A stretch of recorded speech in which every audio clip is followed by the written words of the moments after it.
What's going on, everybody? Dots Gaming here, and today I'm going to be bringing you guys a performance and settings guide for Swords of Legends Online. So this new MMO came out not too long ago, and it has been a great time so far. But one of my biggest cons about the game, and it has been since the pre-alpha, and it obviously is still going to be the same today because the engine has not changed, is that the game's performance is pretty poor. The engine is not very well optimized. There is a reason that they plan on swapping to Unreal Engine 4 sometime in 2022 is expected at the moment, and you're gonna have some people that tell you, oh no, don't worry, the game runs fine, but it's actually, in my opinion, it's more rare to see someone who doesn't have a performance issue with the game compared to someone who does have a performance issue with the game. So I spent like the last week going over all of my settings, all of the different options and stuff that I could possibly change. And this is what I found to get the best for my settings.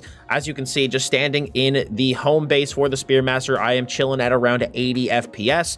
And when I go into a crowded town, I drop down between 40 and 50, depending on how many people are around. And honestly, for this game, that's actually very good. You know, I'm really happy that the FPS has gone up so much. When I first started, it was way lower, but upon a lot of experimentation and testing settings and changing things, I've gotten it to a pretty decent place for right now. And this is something that I could definitely deal with until the Unreal Engine 4 port. And then at that point, we'll be able to put everything up, since Unreal Engine 4 is way better optimized than the engine that the game currently uses. So there's a couple of things you're going to have to do inside of game and outside of game, but we're going to start off with the settings inside of game. Now, obviously, some of this stuff is going to be native to my PC. You know, it's not going to be perfect for everyone, but I think, you know, for anybody who's got like a mid-tier PC or even potentially lower, this will be really good for you. And if you have really like a good specs, and if you're also having trouble, these settings will probably help you. So the first thing that I have is rendering scale is at 100%. I also do have my resolution at full screen mode. This is something people have been struggling to find. If you just click the drop down menu, it will be at the bottom. So full screen mode, we have 2.2 gamma. That's obviously preferential. I have a 144 hertz monitor, so I set my FPS limit for the front at 150 and 30 on the back end. So when I alt tab, it doesn't, become a slideshow. I turned off dynamic field of view, intelligent depth of field, and I don't hide players. I know a lot of people, for their performance fixes for this game, they're telling you hide players. It's amazing, but I don't know. For me, it's an MMO. I don't want to really hide the people that I'm, supposed to be adventuring around with. So I keep that on. If your PC's really on fire, you can obviously turn it off, but I personally prefer to have it on. I do hide other players' pets, though. I don't need to see other players' pets. UI scale is 1, and mouse or cursor scale is going to be at 1.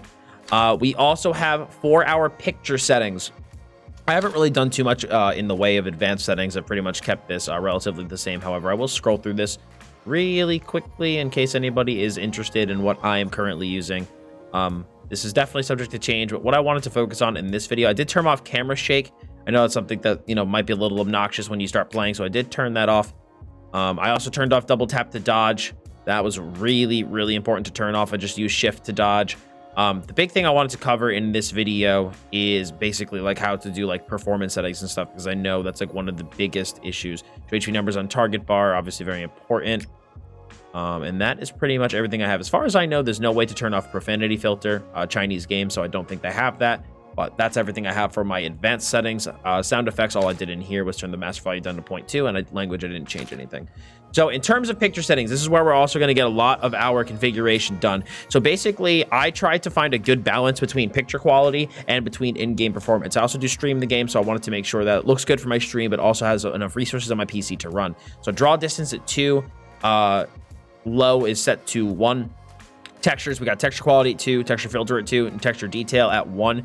SSR for sunlight, we have at 2. Ambient occlusion is at 1, and image-based lighting is at 1. Shadow quality is at 2s across the board, basically. Going down to 1s makes them look really blocky, but if you stick it at 2, you're not going to have any of the, performance hit of these upper values, but it'll still look decent enough. Wind quality at 2, tree quality at 1, with grass density at 2. Waves at 2, tessellation at 2, SSR at 1, true shadows at 1, cloud quality at 2, particle quality at 2, soft particles at 1, global volumetric lighting and local volumetric lighting are both at 1. I always turn off bloom in any game I play. I turned this on and mess with this setting. It is so minorly noticeable for the performance hit, so I just turn it off. DOF quality is at 2. I think I could potentially turn this off because I don't think I have depth of field anymore. But regardless, since it's off, it doesn't matter anyway. Anti-aliasing is both at 1, and then soft hair is at 2. Picture style, I do run at recommended, as you can see at the top left. Now, those are my settings that I have in the game. I was messing with like my GeForce experience, and I was like raising and lowering in their recommended settings, and this was like right in the middle, and I found this to be a really good middle ground, like I said, between that quality and performance. But that's really all you have to do in game, guys. Most of my big improvement fixes for this game actually came outside the game itself. Another thing though, really quickly, I do want to comment on is people always ask me, where do you get the DPS bar? Click combat stats up here, and that is how you get your DPS meter here on the right. But besides that, I haven't really changed much on my UI. That's literally all I changed. I added this, and that was about it. But anyway, in terms of the performance fixes out of the game, the reason that you're here watching this video, there are 2 major things that I did to get Swords of Legends to not run like total garbage. Number 1, I turned on vertical sync inside my graphics card. Depending on what type of graphics card, whether or not you have an AMD or an Intel, what you're going to need to do here is going to vary. But if you do have NVIDIA, you're going to want to right-click the NVIDIA symbol that's running in your task manager, and you're going to want to right-click it and click NVIDIA Control Panel. If it's not there, you can just search NVIDIA Control Panel. You're going to want to go to your program settings. As you can see here under Manage 3D Settings, you're going to want to go to your program settings. You are going to want to select Swords of Legends Online. So if it's not there, if you don't see it in the drop-down menu, you're going to want to add it. And then what you're going to want to do is you're going to want to scroll all the way down. And I turned on power management mode for maximum performance. Don't know if that was necessary, but I always wanted to try to give the game max performance. And then I turned on vertical sync and triple buffering.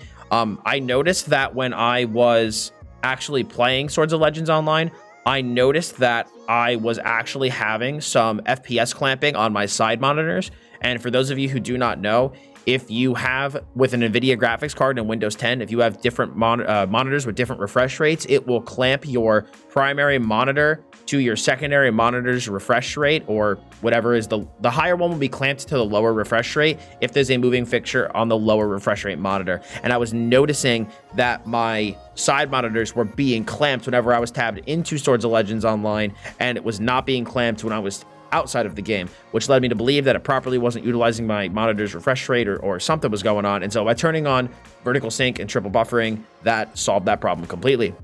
The other one that I did, and the big fix that made the biggest change, was that I turned off simultaneous multi-threading, or I think if you have, because I have a Ryzen processor, if you have an Intel, that I believe for you that is called hyper-threading. So you're going to want to either download the Ryzen Master program or go into the BIOS of your computer, however you do that for whatever PC you own, and you're going to want to turn off simultaneous multi-threading or hyper-threading. This game, I believe, does run off of a single core only, so even if you're like me and you have this 8-core processor and it should be able to be super, super powerful, it's not using all of the resources that it has available.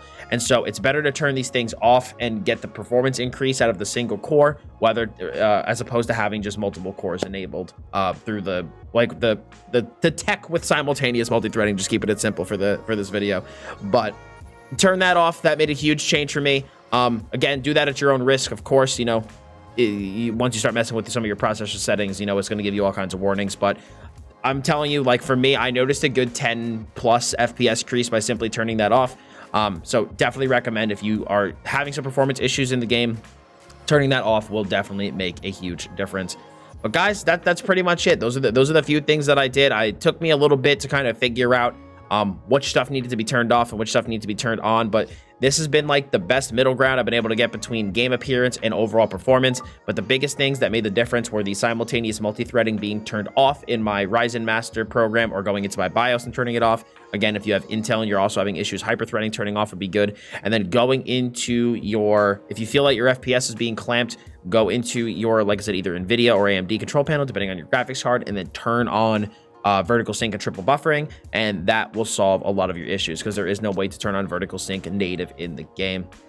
But guys, on that note, that is going to be it for me today for my video on the Swords of Legends Online guide for performance and in-game settings. Hopefully you did find this helpful. I've already talked with a couple people on stream and have run through this with them, and they've all said they've seen a performance increase, so hopefully you do as well. If you guys did like this video, I'd appreciate if you left a like on it. Any questions, feel free to leave a comment below. And of course, guys, subscribe for more Swords of Legends Online content, as well as other MMORPG content. But thank you all so much for stopping by today. I do very much appreciate it. As always, I'm Dots Gaming, and I'll see you all in the next video.